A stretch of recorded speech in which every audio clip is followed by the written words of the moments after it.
Today I speak with Jess, a registered nurse, International Board Lactation Consultant, and a children's and family health nurse. Jess provides quality care in the form of home visits to families in the postpartum period and beyond. Her expertise in the public system as an early childhood family nurse and now as an IBCLC means she can approach her work in a holistic, personalised and family-centred way. With the opening of her practice, Illumina Family Health, Jess has built strong partnerships with local Sydney Obstetricians to fill a gap in the system of those leaving private hospitals and perhaps not receiving the same pathway to follow-up care. In addition, Jess is a mother of two and brings understanding, passion and a lot of compassion into her services. I hope you enjoy the episode. Hi Jessica, thank you for being on the podcast. Hi Katura, thank you so much for having me. I'm privileged to be here with you today. So tell us a bit about you. Who are you a mother to and where are you located? Your background. Yeah, amazing. So my name is Jessica. I am a mother to two children. I have a 5-year-old daughter. Her name is Imani, and my son is 2.5, and his name is Roman. And I live in the western suburbs of Sydney. How would you describe your post-birth experiences? Since this podcast is mostly about postpartum, what were your experiences like? Yeah, my experiences were very different. So we fell pregnant with my daughter when we were quite young. We were 23. And I had a really good pregnancy. I had a bit of a traumatic delivery with her. And I think that really bled into my postpartum experience. I had a lot of issues with feeding and just general recovery and just trying to kind of comprehend everything that had happened in the birth. Though I was very lucky at the time we had my daughter, we were living with my grandmother, and behind my grandmother was my mum and my sisters. So I had a lot of practical support, which I think made the world of difference when adjusting to becoming a new mum. I didn't have to worry so much about, doing things around the house or preparing dinner. I really had a lot of time to focus on building that attachment with my baby and focusing on feeding and just being able to kind of rest when I think a lot of people unfortunately don't have that opportunity. So my postpartum experience with her was really good after I had kind of gone through that process of understanding the birth and getting over those feeding issues that I had. That's in comparison to my son. So we fell pregnant with my son in early 2021, so it was kind of the peak of COVID. And I did the pregnancy through COVID, through all the lockdowns and restrictions. So it was very limited appointments. My husband couldn't work for a period of time, and we had gotten our own house by that time. So I had a very good pregnancy with him also. The only issue was that I was told he was a very large baby. So this pregnancy, I really wanted to take a more active approach in my recovery and birth. So I did a lot of work in how I was going to manage the pain and the delivery and what I wanted postpartum. And I found that the fear that was placed on me about my baby's size kind of impacted that a little bit. I ended up having my son.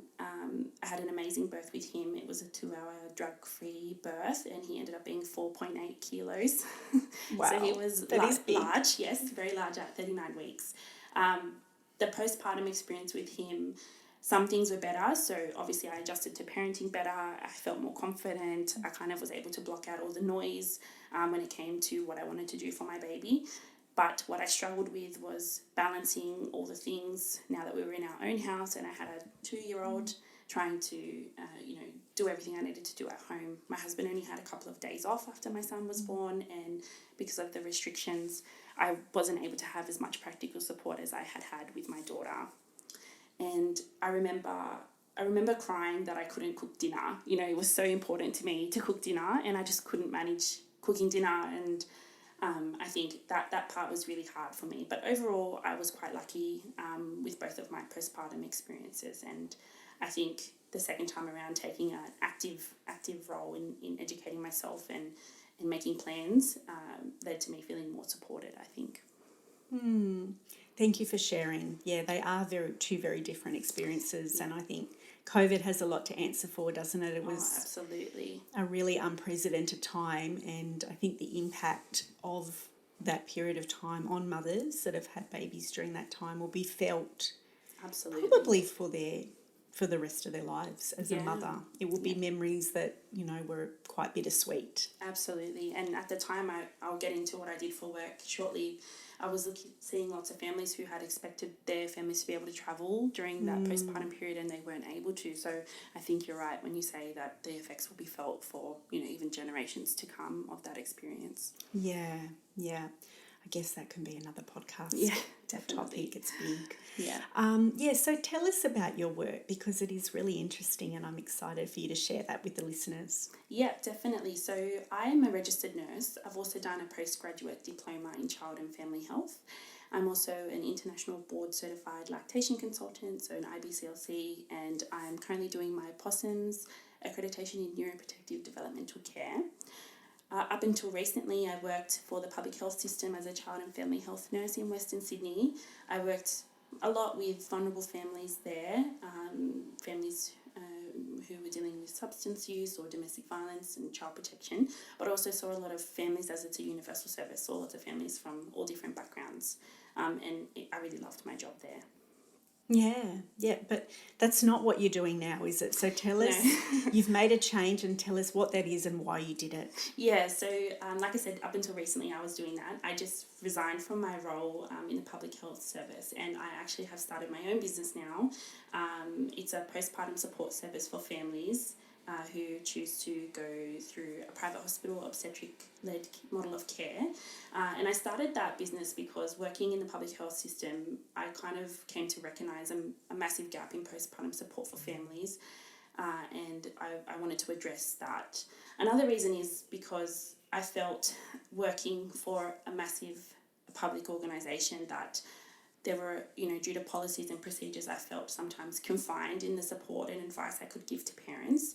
And, policies and procedures have an important role when it comes to supporting families, but I found that it was quite limiting in the way that I wanted to practice, when it came to things like co-sleeping or empowering families to make decisions regarding starting solids for their babies and how they wanted to do that. And when it came to sleep advice and feeding advice, I found that for me to be able to support families in the way that I wanted to, I kind of had to step away from an organisation and work more independently. Yeah. How long were you in the public system?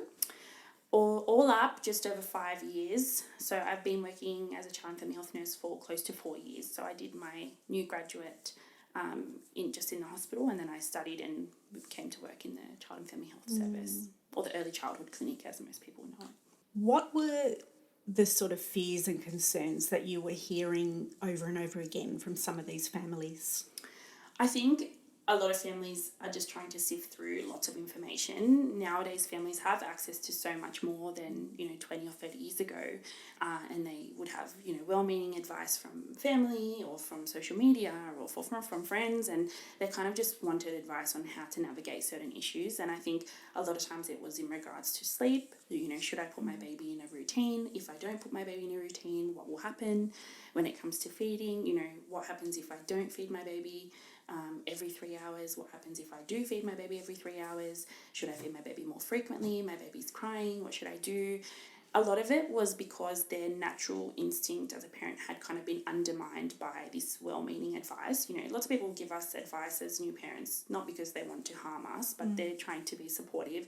And a lot of times, unfortunately, what that advice can do is, undermine that their own instinct as a new parent and make you feel like you're not doing the right thing. So, we would see those families in the home and they would say, I was breastfeeding my baby on demand, but then so-and-so told me that by doing that, my baby will become too attached. So I've started feeding every 3 hours, but maybe my baby's crying a lot all of a sudden. What do you think I should do? In the beginning, they were doing what they felt was right, and then it's kind of been undermined by someone else.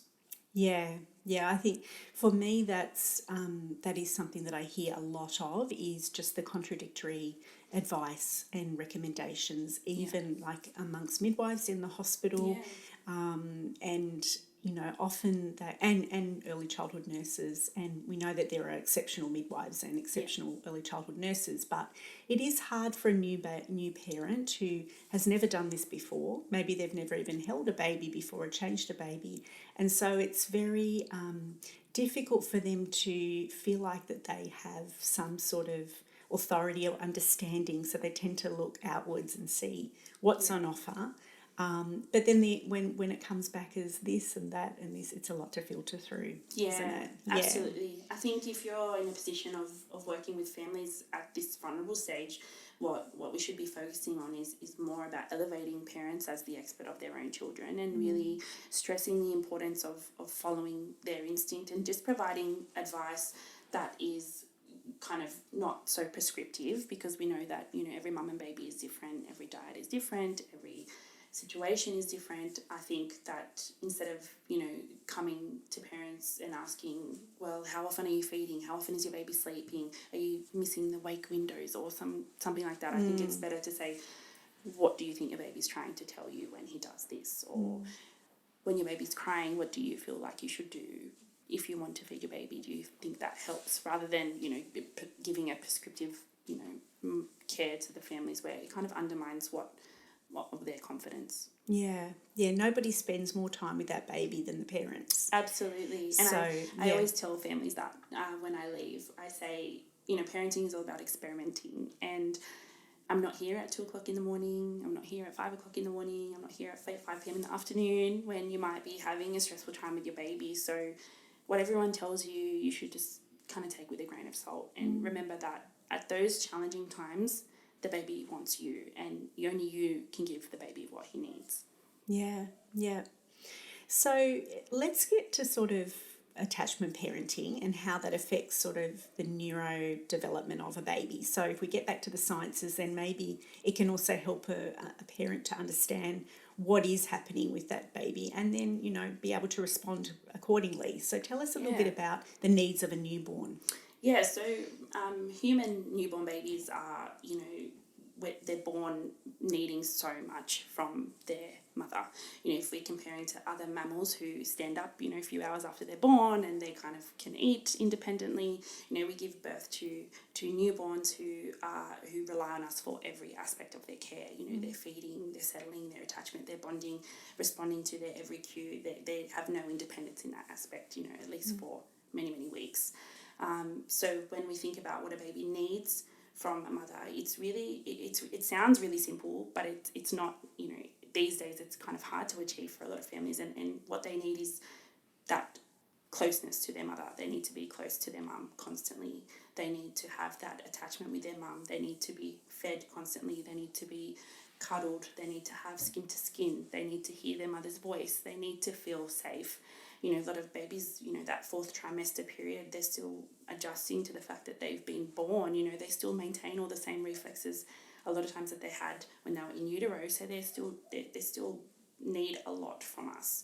And when we think about babies' brain development, every day they're making millions of new neural connections, and that's formed a lot by their attachment with their caregiver. So the best thing that we can do to promote our babies' development and their growth is just really simplify it and stay close to your baby. Hold your baby a lot, cuddle your baby a lot, feed your baby a lot, kiss your baby a lot.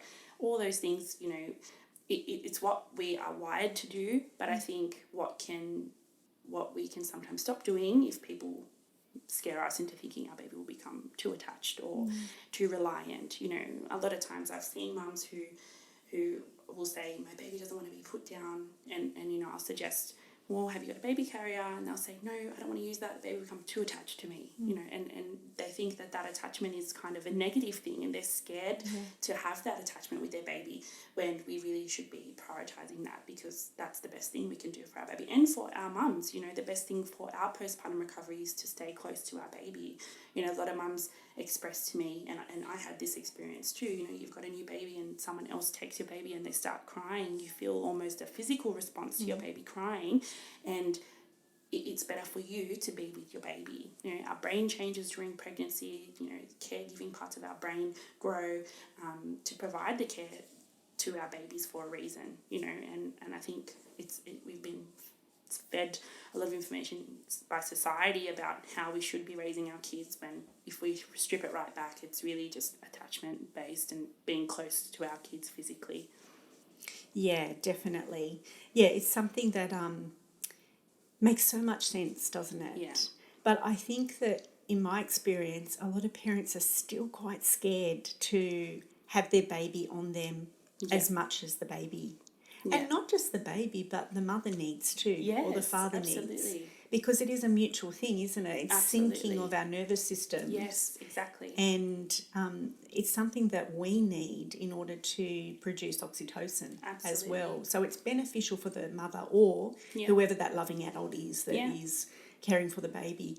So do you think that just some of these myths, misconceptions that are going around and have been for many years and are quite outdated about spoiling your baby and, you know, your baby will never learn to look after itself or never learn to comfort themselves. What would you say to that? Oh, there is so many misconceptions and myths that go around, as you said, kids, you're right. And some are less harmful than others, you know. But I think when it becomes harmful is, like you said, when it does impact on that attachment. And I think a lot of times families are very scared of having a baby that is reliant on them or needs them a lot or feeds very frequently. I've had so many clients and even friends who have, you know, expressed to me that they can't get their baby to sleep in the cot and they're feeling so stressed and they've been rocking the baby for an hour. And I said, does your baby sleep in your arms? And they'll say yes, but I don't want the baby to sleep in my arms because it would get a bad habit, you know. But, you know, I think what's a bad habit for a baby, you know? What's a bad baby versus a good baby? We need to be, you know, what is going to get you both what you need right now? You need to have a rest and the baby needs to sleep. Hold the baby in your arms, you know. A lot of those misconceptions I think can be so harmful.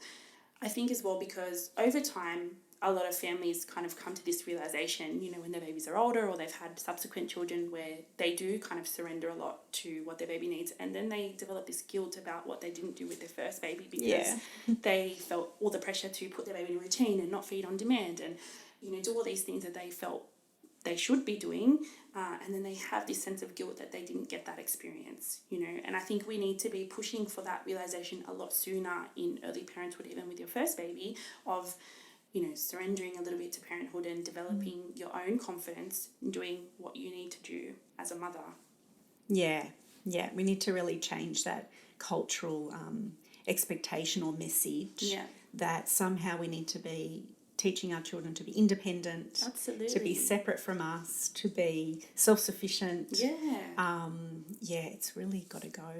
And I think as well because, you know, and a lot of it is a bit of naivety. When you're pregnant with your first baby, you think having a baby might be like moving houses or buying a car, starting a new job. You know, it's something you can kind of do while you're still doing everything else in your life, without realizing that becoming a mother is so all-encompassing. You're forced to let go of a lot of things like that you used to be able to do for a short period of time. And I think parents struggle a lot when they try and maintain all those other things and they feel the pressure when, you know, they can't control their baby or they can't control the sleep and they can't control what their baby's doing with feeding a lot of times. And I think it makes parents a lot more stressed and anxious than they need to be. You know, if you're seeing a provider or you have a supportive friend or family member that's saying to you, like, stay in bed with your baby all day, you feed your baby on demand, wear your baby in the baby carrier while you go for a walk, you know, it's removing that pressure of, what are you doing? You need to put your baby to sleep in the cot. You know, your baby's going to get a bad habit. It's just all those things place a lot of unnecessary pressure on parents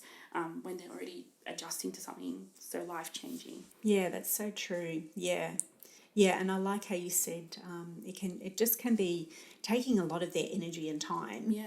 And that's maybe unnecessarily because there's enough to worry about. There's enough to do. There's enough to just try and recover from birth and establish breastfeeding if that's what they're doing, and it's enough without worrying about these unrealistic expectations. Absolutely. And I think it starts even before they have the baby. You know, a lot of parents come home from the hospital thinking they have to implement some kind of routine to protect their sleep, and when it doesn't work out naturally because the baby doesn't know the time or care about the time, you know, it can cause parents to kind of spiral, thinking they've got no control and how this is never going to get better, and baby's not following what I needed to do. And what we should be telling parents in that stage is, this is really hard, and it is hard, and you are going to get through it, but what are some things we can do to optimize, your needs and the baby's needs, so that you can feel like it's a positive experience, rather than standing at the crib rocking it for an hour and then the baby's still awake and you're angry and frustrated and things are not going how you kind of expected it to be. Yeah. And I think a lot of people naturally have that when they have subsequent kids, because you're forced to let go of a lot of those things because you've got another child running around. But I think we need to do a lot more work in that transition to parenting, even with first-time parents, to reduce that level of stress, for sure.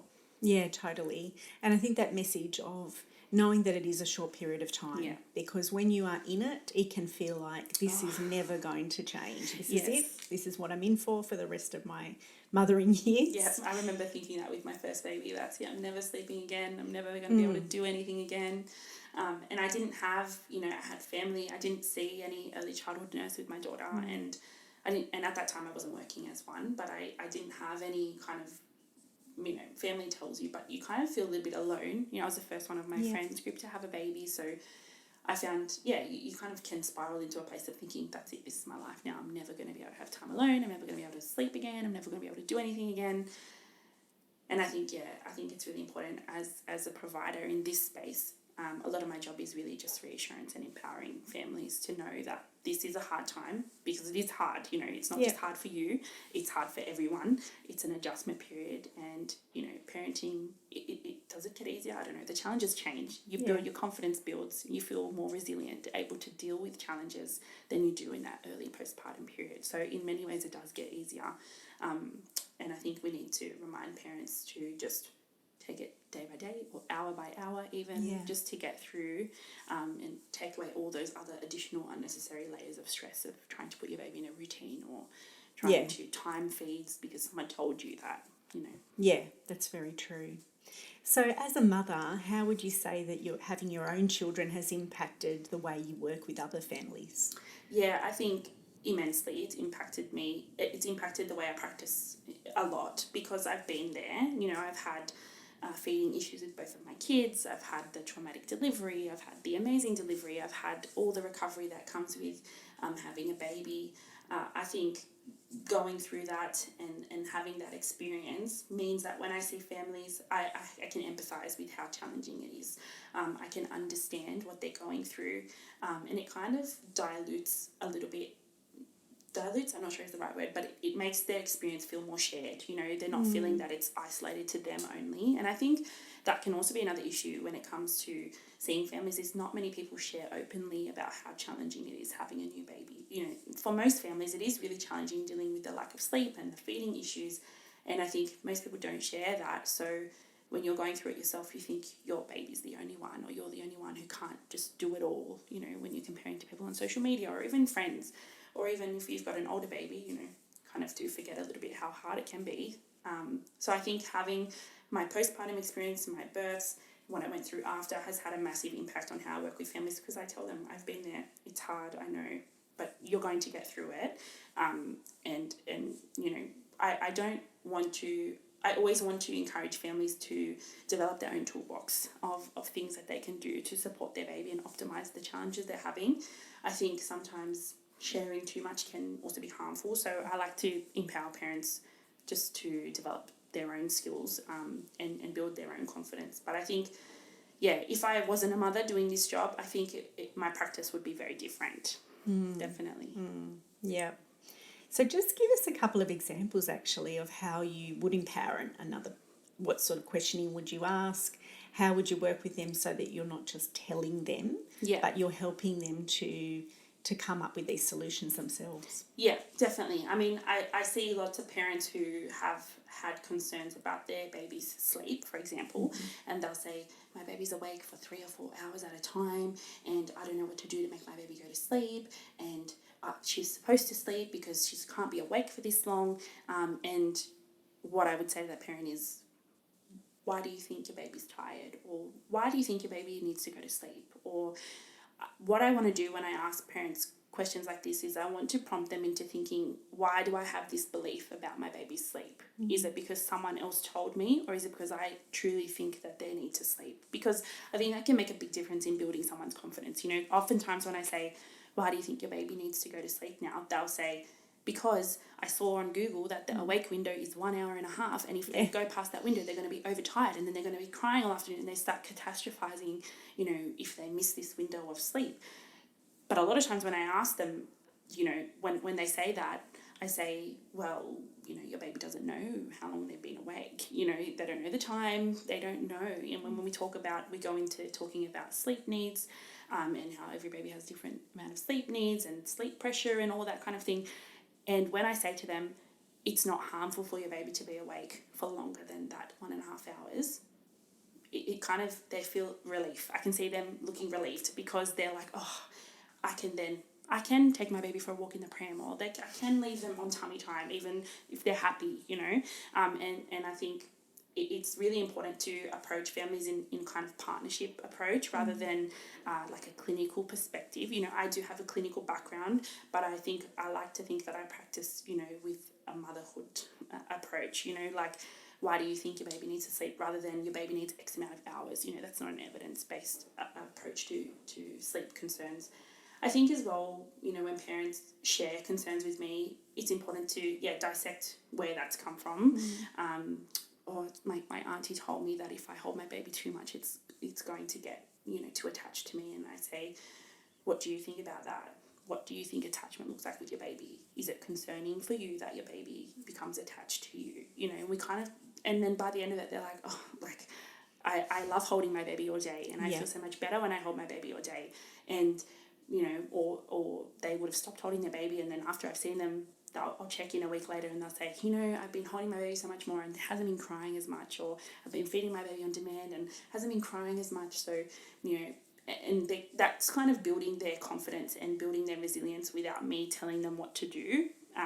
And I think that's really important. As a parent, you need to, you develop your own problem solving and troubleshooting kind of way of doing things. And I think when you have someone clinical coming to tell you what you should and shouldn't be doing, it kind of takes that away from you. You need to develop, as you're the expert of your own baby, you need to develop your own troubleshooting. So I think when you're coming from a clinical perspective, we should be working in partnership and saying, why do you think that is? What do you think your baby's telling you now? What do you think your baby is doing? What do you think your baby needs from you, rather than your baby should be doing X, Y, Z? I think anything prescriptive when it comes to mothers and babies shouldn't be, unless there's something dangerous happening. I don't think we should be giving any prescriptive timelines or confines to, normal infant behaviour, because the spectrum is just so large. Yeah. It's interesting, isn't it? Sometimes parents will come to someone that they perceive as an expert and they want to be told. Yes. Because they just want an answer. Yeah. Then and there. Yeah, that's right. And that happens too, definitely. And if someone is asking, what do you think? What's the right way that I should be doing? Should I be doing that? And I'll say to them, this is what the evidence says. The evidence says that babies have different sleep needs and different sleep pressures. This is what you can do to optimize your baby's sleep. A lot of times it's not the answer that they want, because they want you to say your baby should be sleeping 16 hours a day and you should be doing, let your baby self-settle. And when you tell them that babies are all different and the sleep needs are different and you can co-sleep or wear your baby or cuddle your baby, it's almost like that's not enough. They want I know what you're saying. Just tell me what I need to do to get the baby to sleep. But if I had that answer, I'd be a millionaire by now. And it doesn't exist, right? So I think at the same time, they're coming for answers that can be quite frustrating if you have a clinician that's practicing in an evidence-based way and they're saying to you, there is no answer. This is normal. This is what you can do to kind of optimize it, and they're kind of not getting the outcome that they wanted. Yeah, it's a real unlearning in a lot of ways, and a relearning, and it takes time for parents to really grow into that at times and let go. And just realise this is a human. So we don't have somebody coming over at every stage and time in our child's life or as an adult. It's always going to be a learning curve throughout the whole journey. But in a world that kind of lives by routine schedules, making sure that everything's ticked off, it's such a different world now. It's very unnerving for parents, especially if they've come, they've built up their career, they're quite successful, and then they have a baby and they say to me, well, I've fed it, I've changed it, I've cuddled it, and it's still crying. And I say, it's not a plant, you just, water it and put it in the sun, and then it just does what it needs to do. It's a live baby that it needs so much more from you than just feeding and changing a nappy, and that realization of, oh my gosh, it needs so much more is just a lot for parents, because like you said, our world is lots of tick boxing and routine, and we all have our own routines before we have babies, and then all of a sudden you have a baby and it's just like, oh my God, nothing's predictable. I have no control, and I've done all the right things and it's still not happening the way I wanted to. And I think that can cause a lot of issues with families. Yeah, but I really love your approach. It's very nurturing, and it really is helping that family grow, not just in their confidence, but in their own intuition, isn't it? Yeah. Because practice of absolutely. these things, trial and error, giving things a go and seeing, how it lands is what builds their ability to read their baby. Yeah, for sure. I think that's so important. When you're in a position of working with families in that vulnerable postpartum period, the best thing you can do is foster a parent's own confidence and resilience, because that's going to carry them through the rest of their parenting journey. I mean, as you know, having older kids comes with its own challenges, and you need to have confidence and resilience in dealing with the same. And I think if you've got that foundation from early on, it makes the rest of your postpartum kind of a lot easier to manage. Yeah.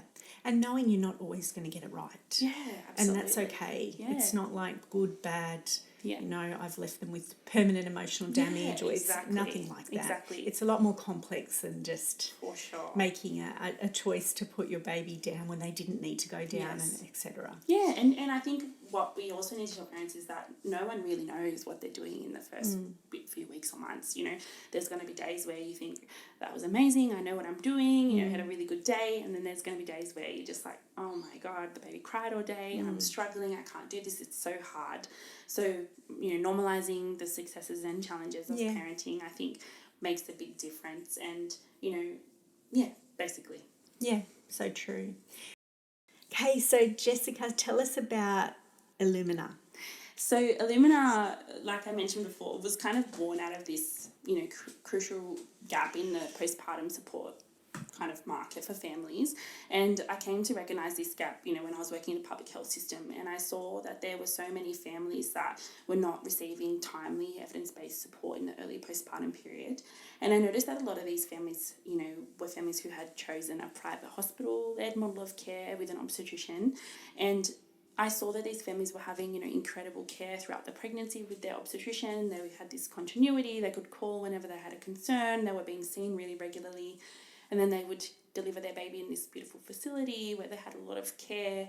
And then they would leave the hospital, and the hospital would say to them, the early childhood nurse will call you, and they would go home, and then they may not get a call. So, and they don't get a call for many reasons. The issue that it changes across the board, different districts. But what I noticed was that lots of families weren't getting a call because of the way that the system is and the procedures that we have. And unless families were coming home being quite proactive in getting support by calling and finding the provider or the local number for the clinic, oftentimes they were kind of being seen too late, maybe around 4 to 6 weeks, when I was seeing families at this stage, 4 to 6 weeks, or maybe not ever. They would come to the clinic and mum had stopped breastfeeding because she just had so many challenges and didn't know where to go for help.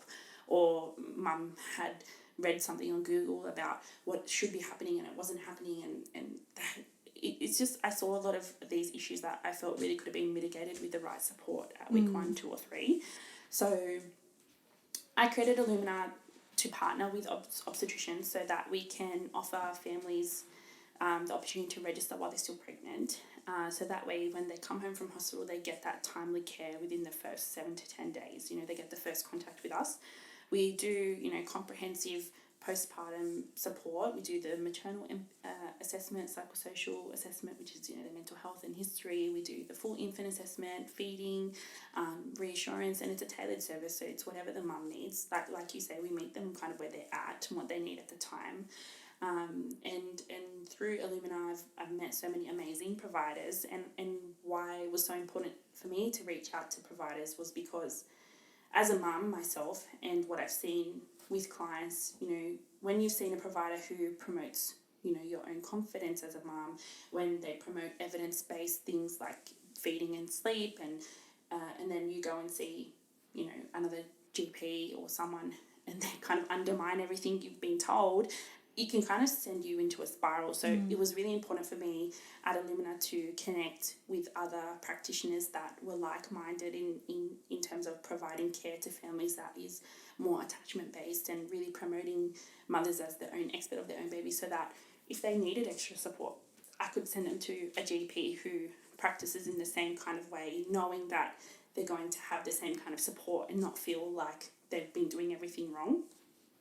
So Illumina is just in its early stages at the moment, but we're building our obstetric directory every day and meeting lots of new doctors and getting in contact with clients, which has been good. It's been a real learning curve, but I think it's definitely a needed service. As I've said before, that support in that really early postpartum period just sets a really good foundation for your own, maternal confidence going forward. If you feel that right from the beginning that you are doing a good job, I think it reduces the risk of you questioning yourself later on. So it's really close to my heart to be able to give that support to families in the first couple of weeks. But we know that postpartum lasts forever, so that's why I've connected with other people as well. Yeah, that's amazing. It's such an important service and one that's really lacking.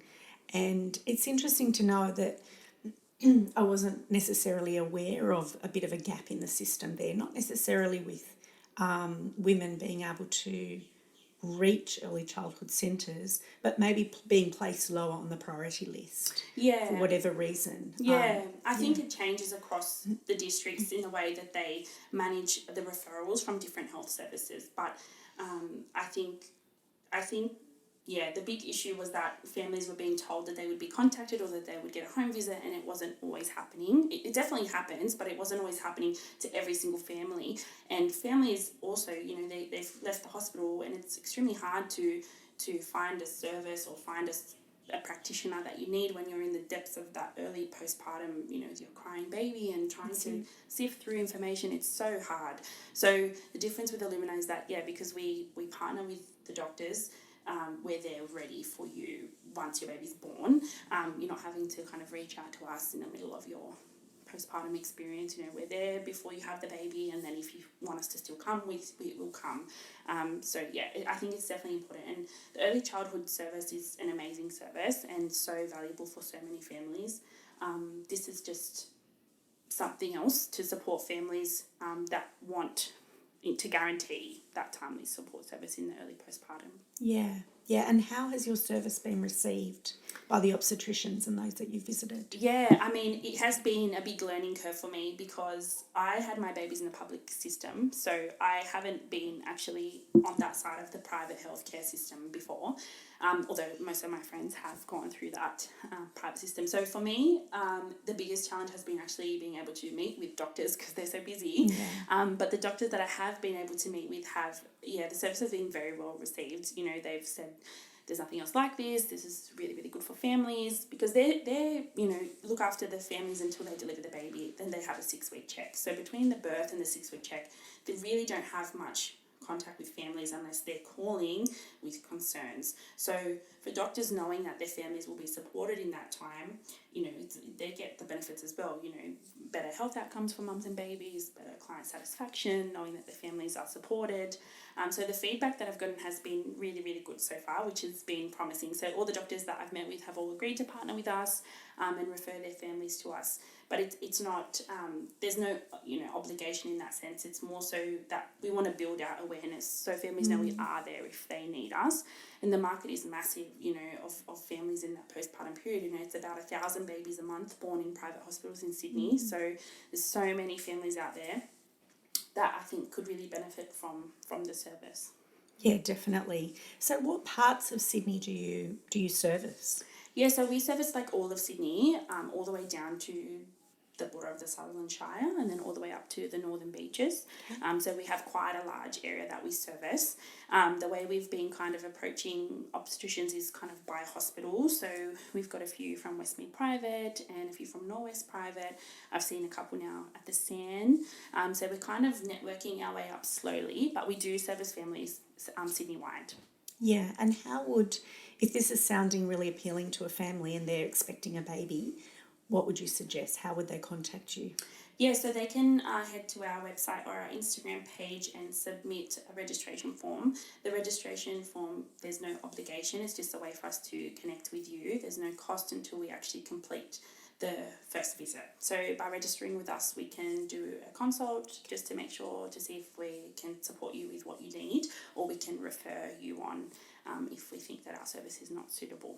Okay, so would you kind of recommend that they do contact you if they have the luxury of that planning? Yeah, absolutely. Yeah, I mean, ideally, and this is what I've said to a few doctors as well, I mean, ideally we would be capturing families, in the last trimester of pregnancy. Yeah. But unfortunately, as you know, a lot of families are not that, are not that proactive in their postpartum planning. So oftentimes, and I've had a few mums contact me, at week 2 or 3, just like, I need help. And obviously we will support those families as well. So if you are pregnant and having a baby and you think you might want a bit of extra support in the first couple of weeks, please register. But then at the same time, if you've had your baby and again you want more support, they can reach out to us as well. Yeah, okay.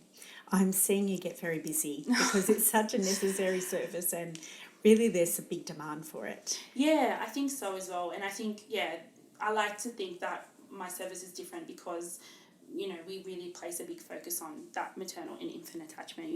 We're not going there giving them a prescription of a routine or what they should be doing. It's like, what do you need from us today? What's the things that are challenging you the most? And let's work out a way to optimize that while also making sure that you feel kind of supported and confident and all those things. So yeah, I think it's a good idea. We just have to wait and see. These things take a bit of time, but I'm so grateful that I've stepped away into this new venture because it's meant that I can practice in a way that aligns with my own mission, my own personal values as a mother.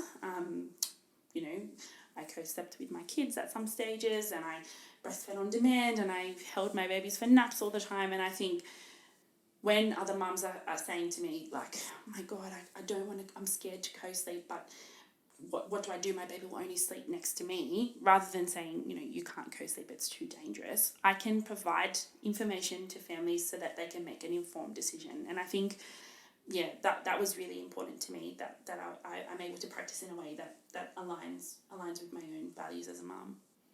I love that so much. Yeah. So I always ask 2 questions at the end of every episode. Yeah. What is something that you now know as a mother, maybe work aside, that you wish that you had known before you had a baby? What I wish I had known was that things change all the time when you have a baby.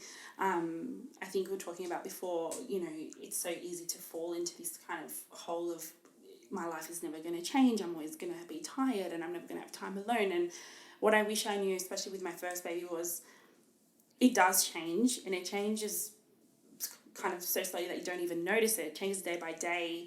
And looking back is only when you see the big difference. So I wish I knew that it does change and it does get easier and you will feel like you're on the other side at some stage, and kind of just to surrender to the process in the meantime. Yeah. Our first child's just an experiment, basically. It is, isn't it? Even as they get older, it's like, and they're so different, like you think you go through your first experience with your first baby and you're like, okay, I'm equipped now to do this again. And then you've got a baby that's completely different. Exactly. Needs a different part of you and a different way, different, ways of doing things. So I think motherhood is just, it's one whole big experiment. And I think when you surrender to the fact that it's an experiment and that you're learning every day, it makes the process so much more enjoyable compared to just like fighting against the wave of trying to do things the way you think you need to be doing. Surrendering to it just makes it so much more enjoyable. Yeah, it's so true. Yeah. And the second question is, what would you say to a mother today who might be having some challenges and just struggling in this in her current season of mothering. Yeah, I mean, if you're having challenges, definitely identify people around you that make you feel better. And if you need support with feeding or sleeping, definitely reach out to a provider that you feel aligns with you.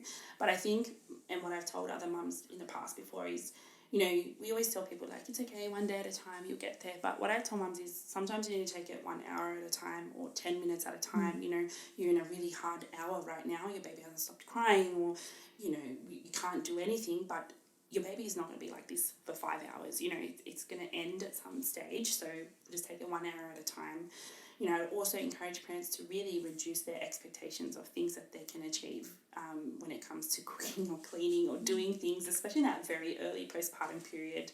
I think when you're dealing with having a new baby and that adjustment to parenthood, and then in the back of your mind you're thinking, I need to do the laundry and I need to cook dinner and I need to do, that just compounds the stress. So really reducing that expectation helps a lot. 1 hour at a time, surrendering to the season that you're in and just reducing your expectations. And as well, I think it's really important to protect your bubble and your attachment with your baby. If your instinct is to hold your baby all the time, then hold your baby all the time. If your instinct is to feed your baby all the time, then do that. If you need clinical support, then get it. But I think a lot of times parents do have that instinct to do what they feel is the right thing, and protecting that means that you kind of ignoring all the outside noise. Such good advice, or suggestions, should we say? Thank you. Yeah, definitely. Yeah. Thank you for your time today. I've really enjoyed listening to you sharing about your personal mothering experiences, but also the service that you provide, which, it comes across as so authentic and so true to aligned with you and your values, and that is definitely, I'm sure, coming across to the families that you work with. So I'll put all the information about Illumina in the show notes. Struggled to say that a little bit. Where does the name come from? How did you come up with the name? Oh, honestly, it's a bit of a story. I wanted the name to be Illumina first. Illumina, I thought it's like enlightening a little bit, and then there was like a trademark issue with that. So my daughter's name is Imani, starts with an I. So I was like, and I had already some uniforms embroidered with Illumina, and I was like, I can't change the name too much now, so I'm just going to put an I in front of it. So now it's Illumina. It like illuminates, I guess. Beautiful. I love when there's a story behind it. Yeah. So that service is amazing, and I would definitely be keeping that in mind for my clients. Thank you recommending so much. you. So thank you, and all the best. No, thank you, Katura. It's been a pleasure speaking with you today. I hope that you enjoyed this episode and that it offered something helpful to your own mothering experience. If you are a pregnant woman or know someone who is, head over to my website to receive your free copy of the postpartum checklist and contact list.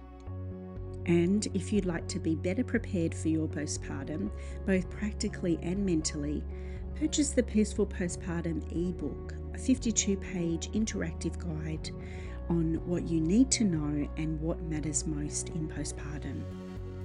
And so that we can get these conversations out to more mothers, I'd be grateful if you could like, share, and review this podcast, and we'll see you next time.